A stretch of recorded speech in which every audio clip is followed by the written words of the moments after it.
Good morning, family. What's happening? It's your main man, Coach. Getting ready for the Candid Corner tonight. We got Stephen Gillespie from Breaking the Game podcast and the Off the Ball Network coming through tonight to go over his big board. I will be talking a bit more about my mini big board as we get ready for tomorrow's most entertaining, most wonderful draft. And the rumors, boy, everything is just fevered pitch. And I know today hasn't even started yet, and I know that it's gonna be ill because already we got Mark Berman wilding about Chris Duarte, who 2 days ago nobody was wilding about, and now he's wilding about it because he knows that Knicks fans believe Chris will be coming our way. And so again, that stuff with Mark, I don't know, man. I don't know. I don't know. I mean, McBride and others. I mean, a lot of people are still in on Sharif Cooper. Right now, I'm not really. I've got two schools of thought. I'm doing an overview thought that I will be sharing tonight on Candid Corner. Meaning, overview is more of the entire draft as opposed to just focusing on one team. But then again, for Knicks Corner, Danny B and I are definitely focusing on the 19th and the 21st picks. All the Knicks picks to see what we're gonna do, and kind of just wax poetic on the whole process. Listen, I mean, it's not even just the draft. That's what's really, really interesting about this situation is because there are going to be trades. There's already trades have started. And so there's going to be trades that happen during the draft that a lot of people are putting their hypotheticals and stuff together for, including myself. I'm under the impression that Detroit isn't necessarily sold on Cade Cunningham, and that's just coming from a couple of things that I've seen out in the news cycles, to include them having behind the scenes internal conversations about the pick. And I actually feel like I think they would be better with an Evan Mobley type. Let Killian Hayes do his point guard thing. I mean, they got 5 point guards right now. They're not all good, but they still got 5 of them literally on roster as of yesterday. So, they got a lot of decisions to make. And maybe they're looking at that. Maybe they're looking to see if they can do a package trade. Maybe Dennis Smith and somebody else. I'm not sure. But if you're going to get Cade, you gotta clear that. You gotta clear the point guard room because right now you got too many in that position. And if that's your guy, you don't need that many folk in that position. So I just find that interesting. Minnesota, as the rumor has it that they are willing to shop their young guy Jarrett Culver for a 2nd round pick. Like, you know what I mean? And a 2nd round pick, the Knicks got plenty of those. To me, he's a really young guy, and we don't necessarily know what his ceiling is.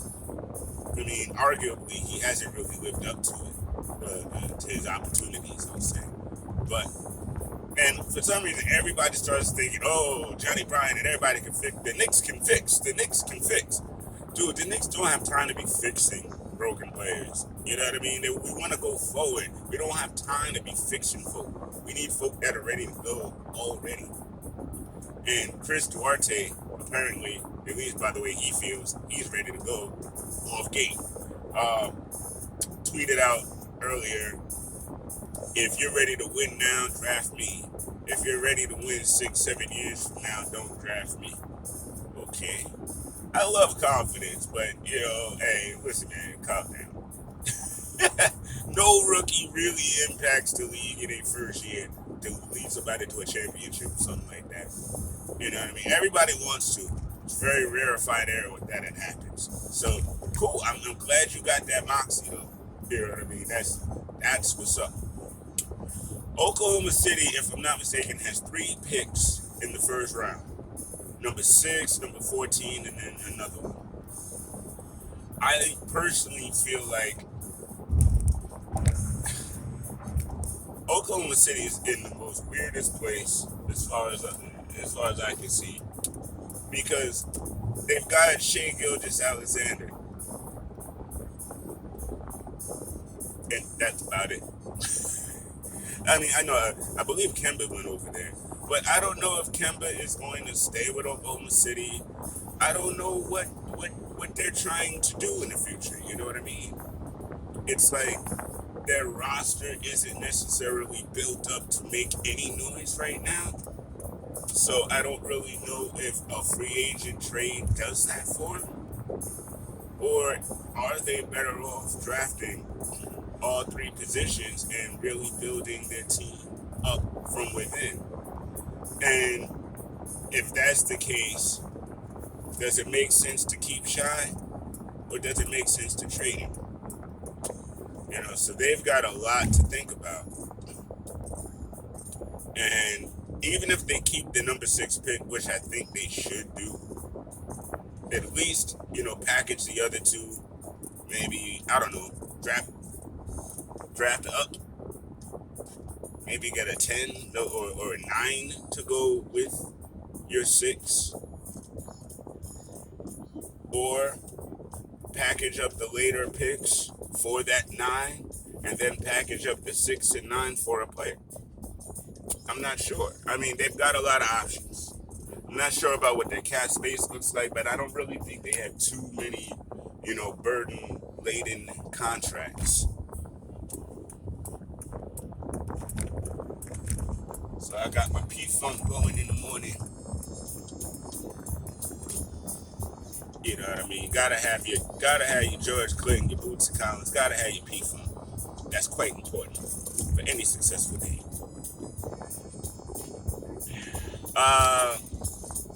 Golden State and Washington are really, really, really starting to get spicy.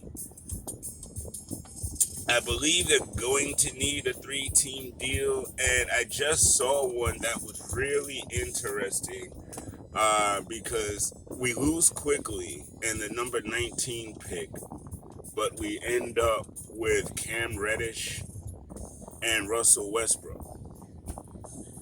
It's a wild trade, and I'll share that on the Knicks Corner.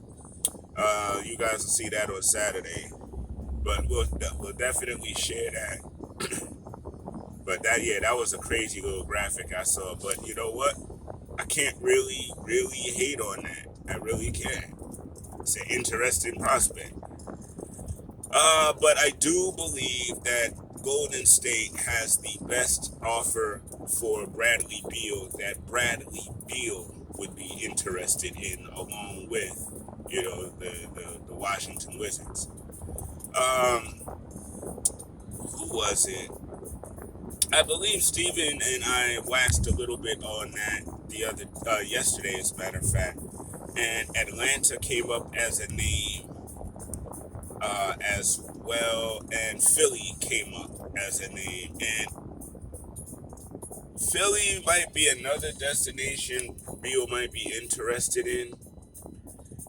But in that case, I feel like Golden State's package is a little better because they have the draft picks this year. They have the high draft picks. So they can include that, and, Washington can start to rebuild in this draft. And honestly, if they're trading Beal, it literally makes absolutely no sense for them to keep Westbrook. And to be perfectly honest, you got a brand new head coach with no head coaching experience, assistant coaching experience, no disrespect, but still, you know, they don't seem like they are in a win now or playoffs now mode in Washington. And I've heard that Golden State doesn't want to rebuild. Those senior men want to win. So, that trade may very well pop off.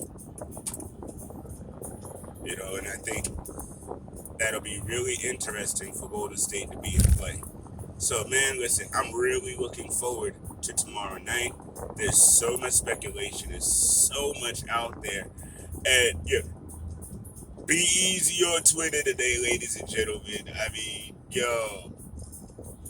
there's going to be stuff y'all ain't gonna like. There's gonna be ideas y'all don't like. But if they're just ideas, they're just ideas, Nobody knows for sure. So, you know, there's gonna be folk that swear up and down by their idea, and that's fine. We don't have to dive in and rip them apart for that idea or that thought just because we don't agree with it. But we all grown, and it's all love. And I'm out of here. I will see you guys tonight on the show. Thank y'all for watching. Thank y'all for tuning in. And if anybody got anything disrespectful to say about Simone Biles, that's you, and you're whack. You're whack. You're whack. Peace.